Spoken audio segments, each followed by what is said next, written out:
और वहीं संजय सिंह की तरफ से प्रेस कॉन्फ्रेंस की गई जिसमें उनकी तरफ से यह कहा गया है कि वो पहले जाएंगे शीश महल, जिसका दावा हो रहा है, यानी कि सीएम का आवास देखने, और उसके बाद जाएंगे पीएम आवास में। वहां यह दिखाने की कोशिश होगी कि आखिर किसके राजशाही ठाट बाट है, जिस पर कैसे सियासत जो है वो जमकर हो रही है। प्रेस कॉन्फ्रेंस संजय सिंह ने की, सुनवाते हैं आपको। भारतीय झूठा पार्टी के लोगों, मैं चाहता हूं पूरे दिल्ली और देश के सामने तुम्हारा झूठ उजागर हो।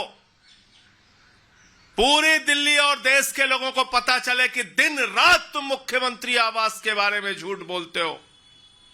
हमें दिखाओ स्विमिंग पूल कहां है, हमें दिखाओ मिनी बार कहां है, हमें दिखाओ सोने का टॉयलेट कहां है।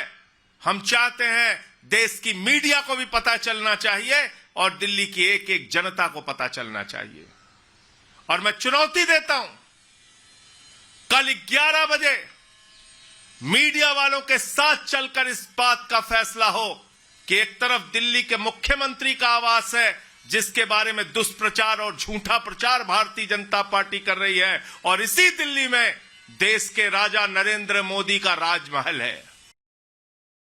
और चलिए खबरों में आगे बढ़ते हैं, बात करेंगे संभल की। संभल में बन रही पुलिस चौकी पर सियासत कर रहे विपक्ष को एक बड़ा झटका लग गया है। जिस जमीन पर जिस खालिद की तरफ से दावे की बात कही गई थी, आज उसी ने संभल पुलिस को एफिडेविट देकर यह साफ कर दिया कि सरकारी जमीन है और उनका इससे कोई लेना देना नहीं है। पूरी खबर आप इस रिपोर्ट के जरिए देखिए।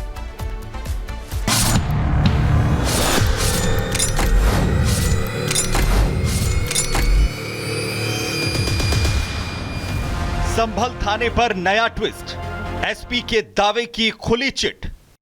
शाही मस्जिद एसआई के अंदर आती है, उसके सामने बिना एसआई के परमिशन के ये चौकी बनाने लगे। थाने की जमीन सरकारी, ओवैसी को पड़ेगी भारी। वोट बैंक की साजिश फेल, विपक्ष का तुष्टीकरण से मेल।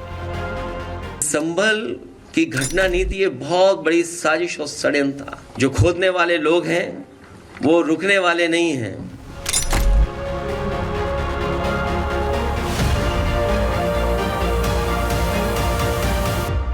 संभल पर विपक्ष लाव लश्कर के साथ सियासत करने में जुटा है, और उसमें अखिलेश यादव के तो क्या कहने।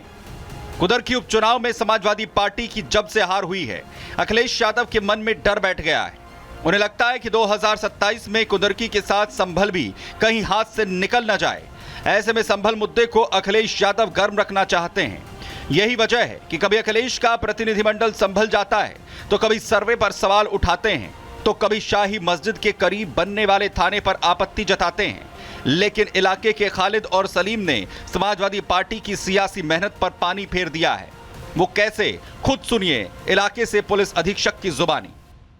यहाँ पे मेरे ऑफिस में एक मोहम्मद खालिद नाम के व्यक्ति की तरफ से एक उनके प्रतिनिधि जो उनके बेटे हैं उनके द्वारा आके एक एफिडेविट दिया गया पर्ची कटवाने के बाद में, जिसमें उन्होंने बताया कि जामा मस्जिद के सामने जिस स्थान पर पुलिस चौकी का निर्माण हो रहा है उस स्थान की काफ़ी समय पहले जो शपथकर्ता हैं मोहम्मद खालिद हैं, उनके पूर्वजों के बताए अनुसार वो लोग देखभाल करते थे।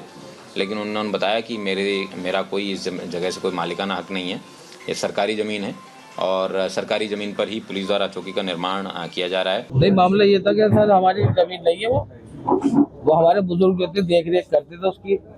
अब हमें पता चला तो सर वो सरकारी ज़मीन है, हमें कोई एतराज़ नहीं है। बहुत अच्छा बात है चौकी बनी और बड़ी खुशी की बात है। नहीं, हमारा नहीं सर, वो तो हमारे बुजुर्ग जो थे उसकी देख रेख करते थे, हमें क्या पता। अब जब पता चला हमें कि हमारी नहीं है तो सर जाहिर सी बात है आपने आपत्ति हटा दी है कि हमारी नहीं हमारी नहीं है सर, आपकी नहीं। जी सर। खालिद और सलीम के खुलासे से साफ है कि ओवैसी के दावे में कितना दम है। साथ ही उन लोगों की आंखें भी खुल गई होंगी जो दावा कर रहे थे कि थाने की जमीन वक्फ बोर्ड की है। हालांकि पिछले 11 दिनों से शाही मस्जिद के करीब थाने का निर्माण हो रहा है। थाने की 15 फीट ऊंची दीवार खड़ी हो चुकी है, दीवारों पर लिंटर डाला जा चुका है।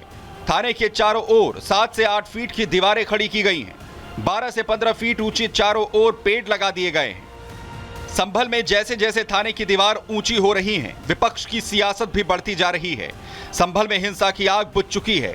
40 दिन से ज्यादा का वक्त गुजर चुका है, लेकिन इस मुद्दे को ओवैसी और अखिलेश हवा देने में लगे हैं।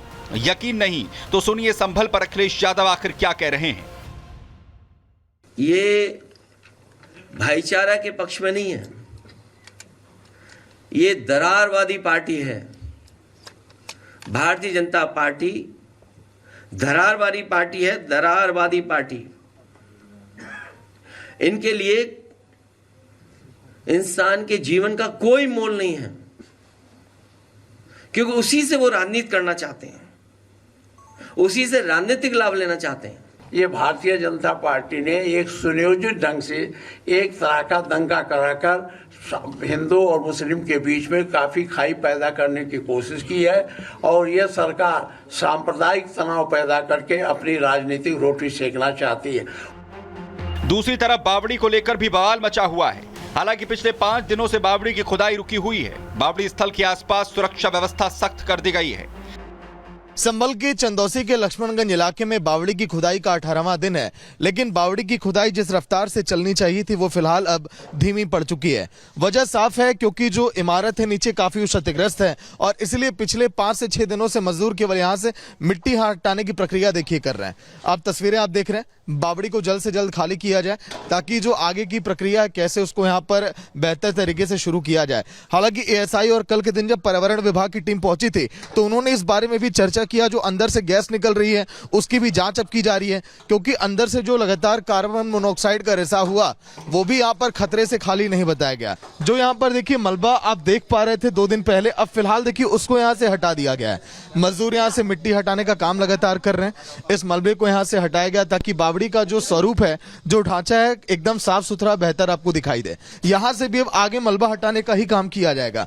बावड़ी के ऊपर की बात करें चाहे अंदर की हम बात करें, यहाँ पर जो भी मलबा है अब कुछ दिनों तक इसी को हटाने का काम किया जाएगा, क्योंकि एएसआई ने यहाँ पर खुदाई को पूरी तरह से रोक दिया है ताकि कोई अनहोनी यहाँ पर घटना ना हो जाए, किसी मजदूर की यहाँ पर जान न चली जाए। उस बारे में भी लगातार ख्याल यहाँ पर रखा जा रहा है। संभल में हर दिन सनातन के सबूत मिल रहे हैं, जिससे कट्टरपंथियों का दिल घबराने लगा है।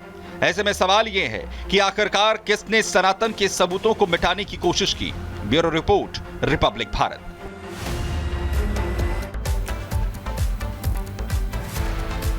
तो सवाल कई हैं, लेकिन लगातार जो है सनातन के जो सबूत वो बाहर निकल रहे हैं। साहिल हमारे सहयोगी संबल सीधा हमारे साथ यहां पर जुड़ रहे हैं। साहिल, लेकिन बड़ी बात यह है कि चौकी को लेकर जो दावा किया जा रहा था, समाजवादी पार्टी के जो नेता दावा कर रहे थे, उल्टा अब तो लोग खुद आकर ये कह रहे हैं, खुद अपने एफिडेविट दे रहे हैं कि हमारा उस जमीन से कोई लेना देना नहीं। उनकी राजनीति का क्या होगा?